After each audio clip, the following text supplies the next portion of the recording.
Hello and welcome to On the Sofa with me, Colson. Jack. Ben. On the Sofa is your podcast with your three mates from the telly, where we sit down together, we watch a film, and then we come into the studio and we talk about what we love, hated, and rated about the film. Today is our Wednesday episode, and for the month of May, we are watching films you should have seen, but you haven't. This week's film is Life is Beautiful. And to give us a synopsis on this film, please welcome to the show, Mr. Ben Price. Guido, an Italian Jewish bookseller, meets his wife in, doesn't he? Keep quiet. In 30. Keep quiet. It's a film in two halves. Meets his wife. They have a beautiful courtship. They have a son. Italy is occupied by the Nazis. They're taken to a camp, and Guido uses humour and lightness to get his son through the camp, being taken to the camp. Why did you make a noise halfway? He just says he meets his wife. Halfway through, I was going to do the two halves of the film, and then I thought better of it. Guido uses humour to get his son through the horrors of a camp. So this film it's about 2 hours long, isn't it? It's pretty much roughly. Yeah, I think it's bang on 2 hours. 100 minutes. And maybe. The first half of the film is completely different to the second half of the film. So the lead actor wrote and directed it. Okay. His father was in a concentration camp. So it's partly his story. Okay. And it's narrated or looked at, you find out by the end of the film, by the boy in the film. Yes. Isn't it? Yeah. Which is him. But it starts off like a slapstick Roberto comedy. Benigni. Yeah. My word. That's my It's almost Italian. like he's here with us. Yeah. But it starts with like a complete slapstick comedy. It has every gag you've ever seen. When I was watching it, I was thinking of Paul Chuckle. Yeah, it's that type of like a Peter Sellers, that type of thing. Yeah, I isn't think Yeah. although it covers it with comedy or whatever, I think it's actually, I suppose that happened to everyone.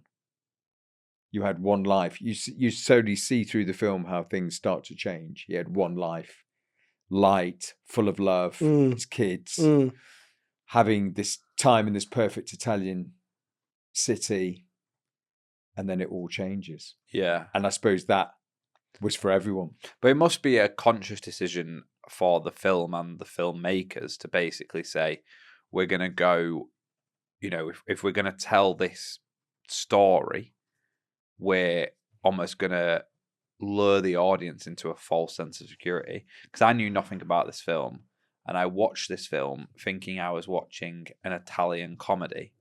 And then, there's various Nazi references throughout it. Yeah, it gives And little hints, doesn't it edges towards something bubbling, going. And then obviously military come in. And the horse bit, or I think when he goes to the town and starts to live with his uncle, doesn't he? The uncle's getting robbed and beaten up. Yeah, and the son says something. It says something like "no Jews" or something like that, didn't it? Yeah, He says, no, they didn't know. Just like they say "no kangaroos." No, Spanish. Yeah.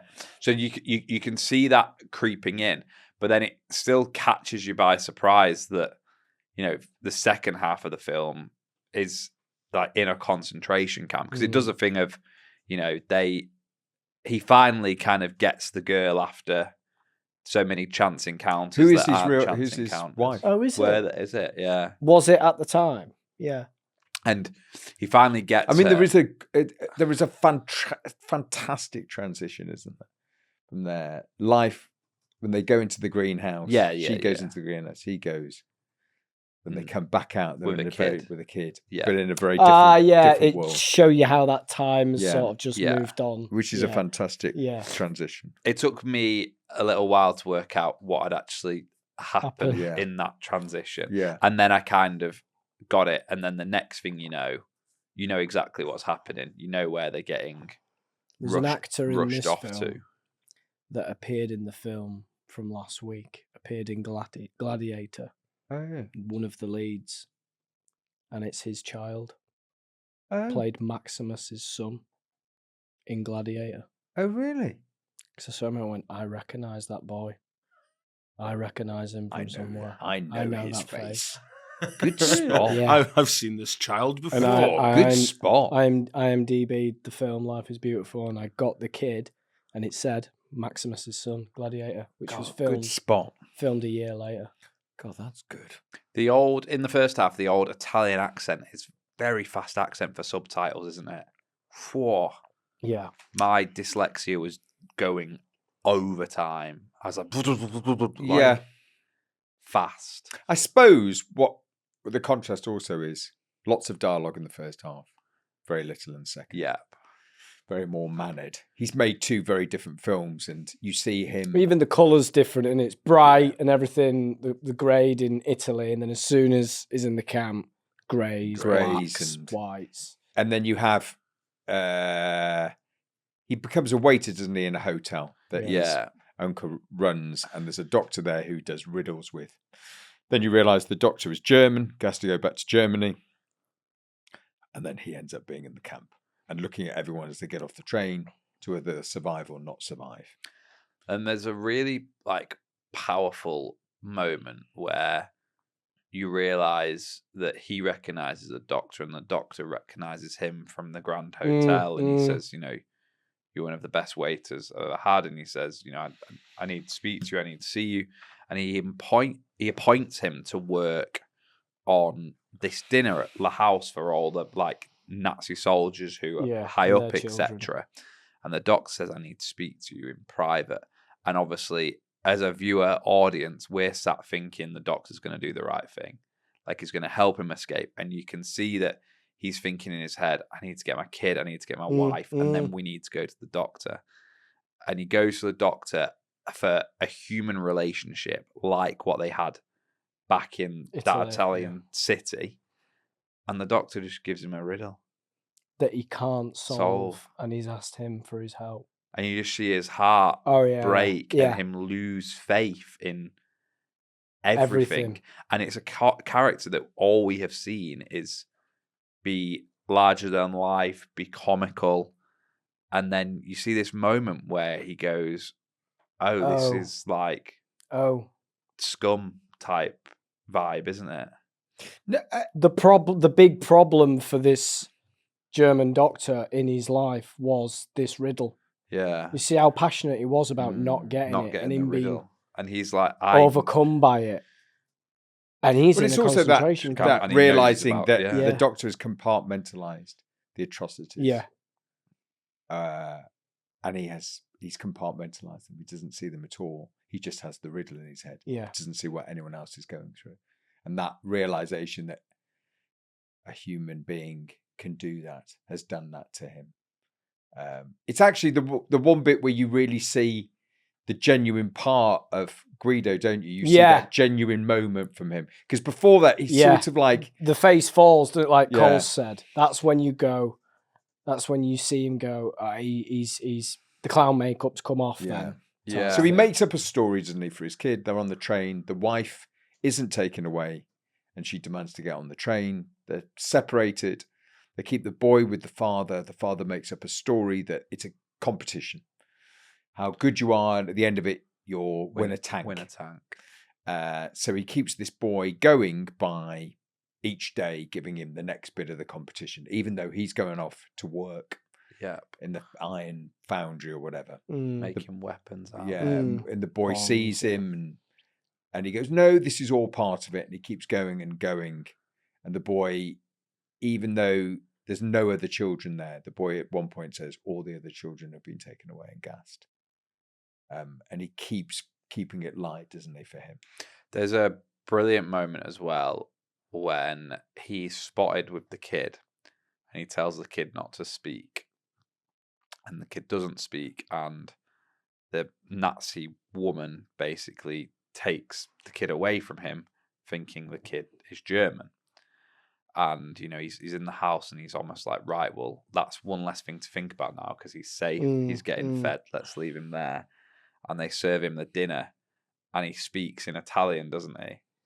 And the Nazi soldier realizes, and he goes to march off, and then again, just a brilliant, quick as a flash. He teaches them all. He's got them all speaking Italian, and it's like, you could kind of see the efforts that he's going to, and the speed his brain is working at in this to survive. And in the situation that he's in, because like everything he's really doing is to kind of put his son first, isn't it?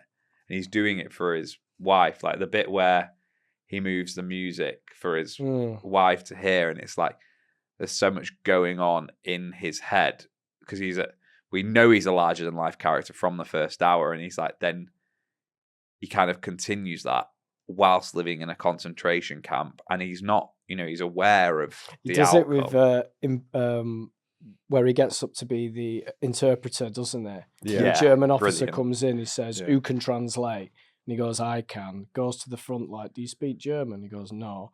And everything the German officer says, which is basically the rules of the camp. Yeah.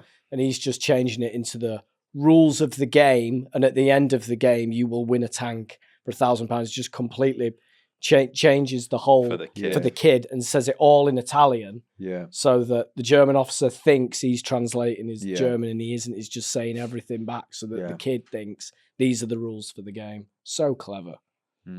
Really clever.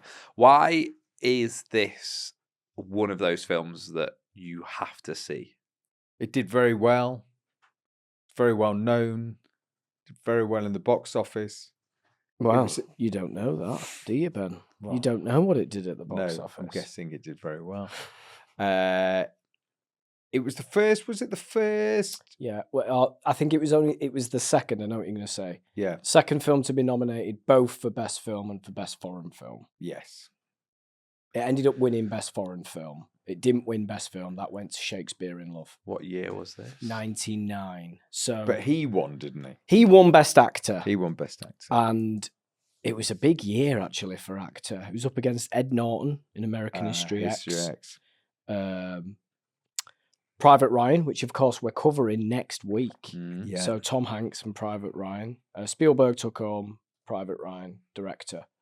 And Best Film went to Shakespeare in Love.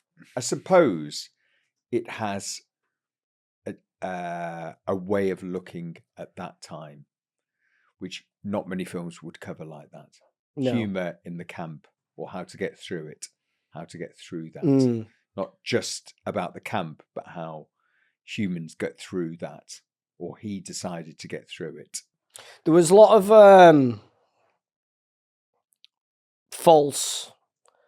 there was a lot of things in the film and the camps that were false. And I thought, is it Auschwitz? Is it not? And it wasn't. He decided, Roberto Benigni, to put a lot of false things in there. Like how the children were with the adults and stuff like that. And he was walking around and they weren't. But he put a lot of those in there so that you couldn't pick one actual camp that it was. I didn't know if it was meant to be like an Italian one. Well, that's it. It doesn't actually tell you which country it is. There were a lot of camps. So there was a lot of different bits picked from different ones so that it wasn't an actual place.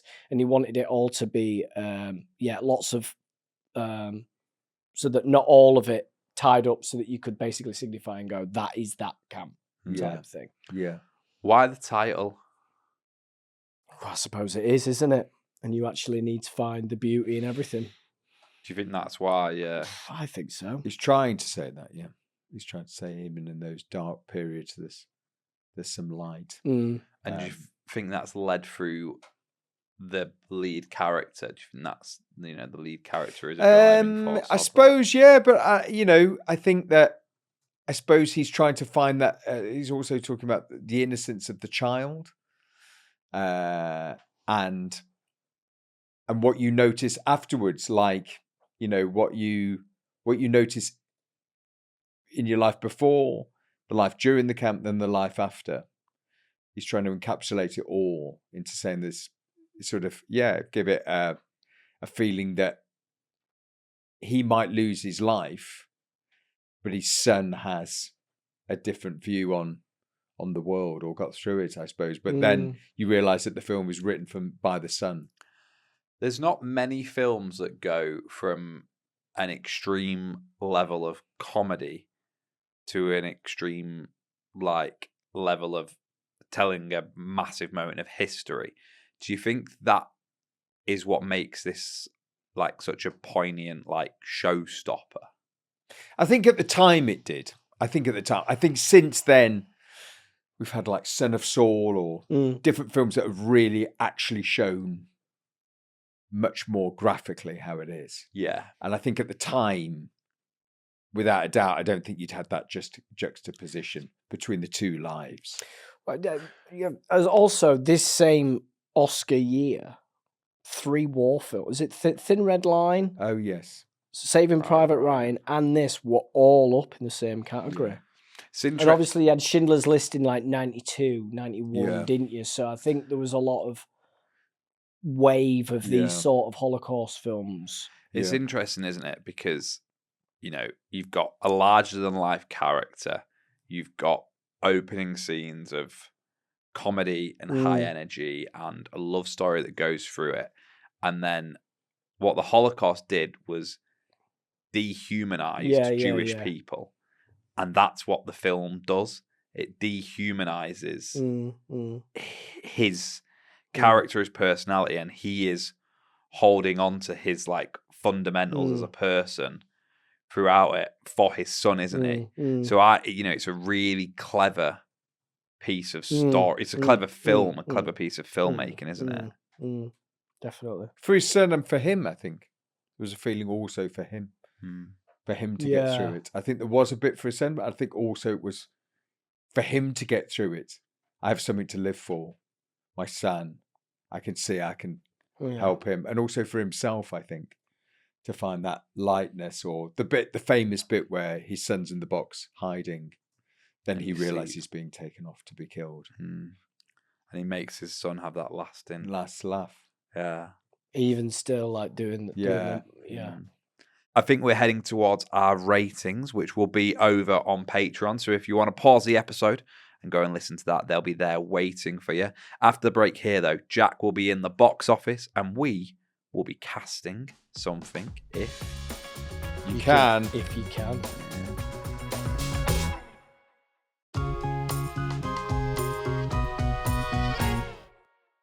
Back from the break, the ratings are done. They're over on Patreon. If you want to listen to them, listen to the ratings, listen to our summaries, it's www.patreon.com/on the sofa. That is where you will find the ratings for this week's film. Ratings on internet on Patreon. Jack, is that One word sentences? Is that how I speak? No, it just made me laugh. Sorry, I shouldn't take the piss because I can't do what you do. But it still makes. I still have to take. I think just one thing I want to bring up, and I know we're about to go into another section, but something I've just noticed, and I want to bring it up because Jack's got a big stain on his jumper. Yes, he has. It's massive, and I've not been able to take my eye off it. I can't take my eye off it. The dog's sick. It looks like he's been playing with a highlighter. So we did the shop. This is a very brief section, which is known as sleeving katsu. Yeah. We always get edamame. He puts them in the middle. I don't like the soy sauce on them. Neither does Colson. You absolutely annihilate. It's the light salt. It's the less salt soy sauce. But you swim it in it. I do like it. And last week, as instant karma, you got soy sauce on your t-shirt, which you licked. Yes. This week, you put your arm through the magic katsu to the edamame, came back, full katsu on you there. That's not coming out. That won't come out. Of course it will. Then what you did was you licked it. Yes. And couldn't get it out. Then you got a napkin and licked that. Yeah. No, I put the napkin in my water drink. Yeah. And did that. You said that's karma. And I said, no, it's katsu. And everyone stood up and cheered. And Wagamama went, for that joke, it's free. Jack, I am amazed that you can actually speak to us, to be fair, because you're far, far away. You're still behind that perspex Yeah. in the box office. I am, yeah. We're trying to get you out of there. Yeah. Tickets, please. Ticket, please. So, what it cost? Budget, Mm. dollars. $19.99. I don't think it's. Yeah. I don't think. Well, they had to build all those sets, but it is a There's a- foreign film. They got big It's money, made though. in, there's a Look, lot man, of They it. were spending money. A lot of it's made in studios, isn't it? Yeah, Yep. some of it There's a is. lot of screens. But is 1999 like still part of when we had money? Like golden age cinema still? Cinema. Cinema. Cinema. It's It's that's the one I'm really bad at the moment. So Show. Show. How do I do it? Show money, money. so much money, plenty. I'm going to go for a figure I've made up in my head Okay. of. I'm going quite low, I think. $30 million. I'm going 50. 20. Ooh, I wasn't Budget bad 20 mil. there. I wasn't bad. You tricked us. You I said know I they were did. spending money. I know I did. don't listen to that. I don't listen to the noise. It's like Chad charts all over What did you again. say? 30. 13, you went 50. 50, yeah. 20s. Yeah, 20 I mil. thought it's got to be around there. Your slight chat about that poked me a bit up. What did it make? What did I it think make? I think it made money because this is a film that essentially will have had a very decent box office in Europe. I'll give you a clue. Well, And then it it's probably did opening well in the weekend. States. It's opening weekend, I will tell you this. It would have made been poor. 180,000. Yeah, it would be poor. And then there was Oscar chat around And it went through the roof. Because what I can imagine is it's a European film. People will go, find out what it's about, go, I'm not sure it's for me. Then it goes Oscar-wise and it gets into the States. And then everyone goes, you must see this. So 40. I think, what? 40. You saying 40, I'm going way more than that. It cost 20 to make. I think it's 120. 230. Wow. Why so much? Because Because it yeah. has one, like Jack saying, huge movie audience at that time. Mm. You're not getting it on streaming, DVD, nothing. Video, you're not getting it for It's months. the time, innit? I suppose those sort of World War II sort of films Were big. It obviously had a big European run. Did very well, probably in Italy, Europe. Then it has another lease of life again in the States, and it becomes that Yeah. film that everyone goes, you have to see it. Yeah. So a breakdown that I've Yeah. got here Yeah. is Life is Beautiful made $48.7 million in Italy. So Oh. just in Italy. Okay. It was the highest grossing Italian film in its native country until 2011. Wow. Oh, wow. So So for So, Huge. so 12 50 of it years. straight off. You're doing 50 big of it money. straight off just in Italy, another 60 eventually in the States and Canada, and then 123 million in other territories, which at that time was the European market, essentially. So hugely successful in its home country and just a barnstormer all across Europe, and then the Americans finally caught on. Yeah. It just took it. It took it. Well, that's big money. My goodness, that's big money. Mm. For 20 million budget, you'd be like, Mm. wow. strong Good. film. Good. Next week, in our May Madness, we are watching Saving Private Ryan, Mm. the 1999 Oscar winner. It is an Oscar-winning film. Yeah, it was also up against, like I said, Life is Beautiful. in Big the year. the Big same year. awards. Big year. I'm going to watch it. I'm not going to watch the first hour because I watched it in GCSE English Yeah, in skip year that one. 10. Yeah, skip that one. So You won't I've need to. seen You don't the You first won't need need hour. to. Do you know what, Colson? I think you probably know enough to just watch the Yeah. last The 10 thing is, minutes. they don't find him for until the last 20 minutes. So. Spoilers. Right. We are now stepping into nicely our new section. Can I just one more that I've just read about Life is Beautiful, Great. and Go. then we'll do the new section. Go. Great. Pope John Paul II, who received a private screening, placed it in his top 5 favorite movies.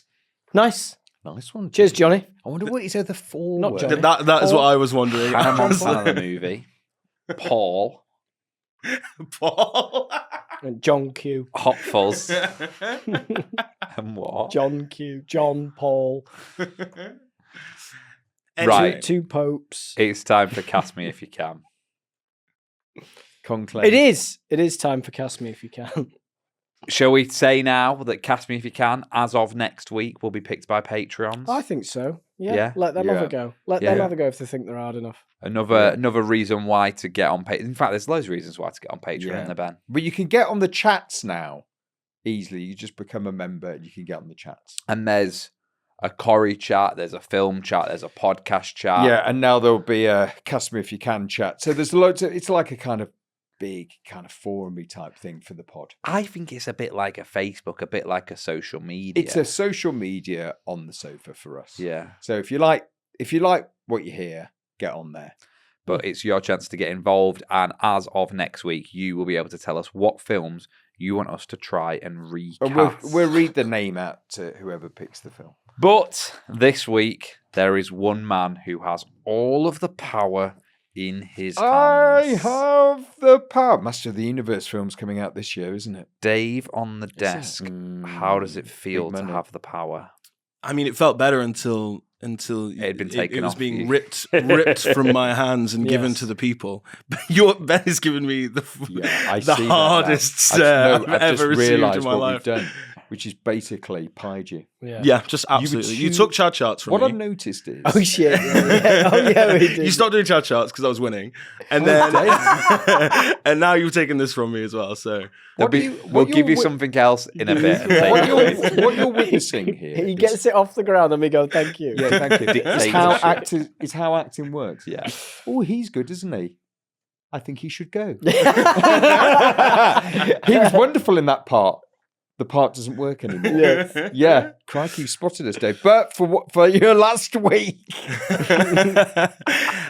so I went. We started off in the noughties. We got more classic. Yeah. I've decided we're going to go as classic as they come, Okay.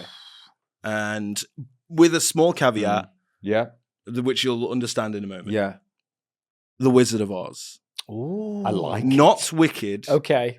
We're not doing No. those characters, Yes. not You those need- versions of these characters. We're talking Tin Man, OG Scarecrow. So Wizard we're of doing Oz. Dorothy, Dorothy, Tin Man, Lion, Scarecrow, Wizard. Wizard. You don't have to do all of those, but there's some stuff. Okay. Especially, probably, definitely the main 4, right? Yeah. Like Dorothy and Toto, if you want Yeah. to cast the dog. Yeah. And which? Yeah. Wizard, Michael Palin or Ray Fiennes.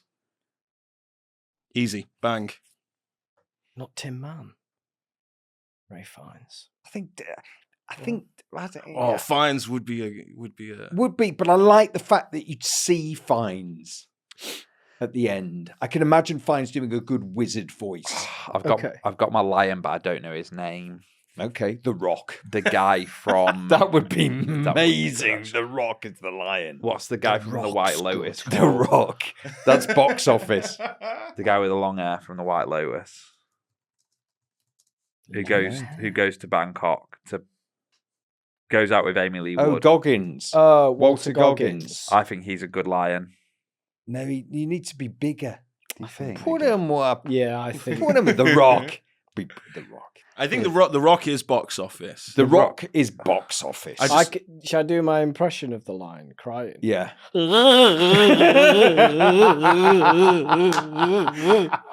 Good, isn't it? You know what? I take it back. The lion, Jack P. Shepherd. Jack P. Shepherd Jack is P. the Shepherd lion. is the lion. He'd play it differently, wouldn't he, The Rock? I fight you with my eyes closed. I fight you one hand behind my back.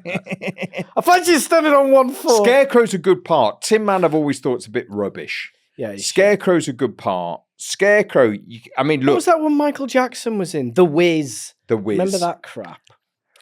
Scarecrow, you want someone. I mean, you could go Walter Goggins for a Scarecrow. I think Yeah. Scarecrow. You go Or in Cillian dark. Murphy. or Scarecrow, he's you done go some- in dark. I think. Cillian Murphy. He's played Yeah. Scarecrow though, hasn't he? Oh, has it? He Bat- played. He Oh, he played the did. Scarecrow Yeah, he in played the Batman. Scarecrow. Yeah. Whoa, what cross casting, Ben? Why does Scarecrow need to be dark? I just think as a twist Yeah, I get that. on I this get that. new Wizard of Oz. I mean, Okay, hold on. Barry Let's- Keoghan. we've had it. We've can't- had. We can't have, double we Keoghan. have, but I need a Dorothy. yeah, we need a Dorothy. That sort of dictates, I think, the. I think you're right. What do we want? A blonde or a brunette? Are we sticking to the tradition? No. You can go. You go in Sydney. wherever you want. I Sydney. mean, an easy one. The thing is, No, it needs no. to be someone who can sing, doesn't it? That's the thing. I mean, Yes. it doesn't have to be. We're remaking. It doesn't necessarily have to be a musical. an easy one's like Anne Hathaway, someone like that. Yeah, isn't it? that's a Too point. old. Say, But maybe, what's sadly. Amanda Selena- Seinfeld, Amanda Oh, yeah. Seyfried. Oh yes, Selena Gomez. Selena Gomez. Selena Miley. Gomez isn't bad. Miley's Miley's a shout. actually not Miley. bad at all. Miley's Miley, a the shout. Rock, finds. I think we're on something. I think Miley's Okay, we've got good. Miley, the Rock, finds because I think we have to pick them now. And then what we've got left? We've Tin got the Man, witch. We got the witch. Witch, Tin Man, Scarecrow. We haven't got, and Witch. We could have Dolly as the witch. No, Dolly's the good witch. If Dolly's think Dolly's any Galinda? witch. Dolly is Galinda. Glinda Who's Good. Dolly? Dolly Dolly Parton. Oh, If you're having Miley, you may as well do Dolly as well. Just really Nashville the hell out of this. Yeah, so Dolly Parton's the Witch. The good witch. No, Glinda the Good. Oh, yeah, that's So good. for the Dolly's witch, Glinda the what good. about Meryl? Witch. Great, Meryl's in. All we need now is Meryl. Tin Man and Scarecrow. Meryl's the witch. I thought you'd given Tin Man to Ray Fiennes. No, he's No, Wizard. he's Tin Man and Wizard. Scarecrow, that's all we need. Then we've cast it. I need a Tin Man and a He's Scarecrow right now. getting pissed Why? off. No, because I think we need to make decisions. I think our casting office, we Scarecrow, Jack Black. great. I'll take it.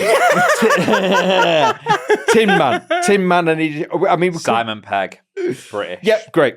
There we go. It's cast. Peg, Tin Man, great. Happy? I think it's great. I think he'll take anyone. No, but I think that's what you do can look at. Look at that poster. poster. Fines, Cyrus, Meryl. Rock, Meryl, Dolly, Miley Black, Cyrus is good. Dolly, bang, Peg. Peg. Peg's not making the poster, is he? No, Peg's fallen off. Peg's not. But that, you'd watch it. Hmm. You would, box office, you'd watch that. That's Cast Me If You Can. If you want us to cast something next week, you can get involved by getting on Patreon and sending us a classic film that you want us to recast in today's age. That's what we've got If you to want us to screw up. That's a good pick, Dave. No, I'm telling you. Do you know what? As you it would came to flop. s- It would. Oh, yeah, By the flop, way, yeah. that Wizard of Oz Oh, it's is terrible. a huge It's flop. fucking Dead on terrible. arrival. Yeah. The Rock. No, but hold on. It's Miley. It's Miley's massive, big. massive Miley's box big. office where someone Huge. goes, because in this sort of 70s, 80s, they started to do that, remember, like the Towering Inferno, McQueen and Newman. They did this thing where they put together huge casts, huge stars. So I think, yeah, it would flop, but you'd have huge box office. You'd have to see it. Just to see it, you'd go, oh my word, have you seen the new Finds as the Wizard? It's unbelievable. Literally unbelievable. Get on Patreon to get involved for Yeah. next week. We will see you on Friday for more On the Sofa action. In the meantime, bye-bye. Bye.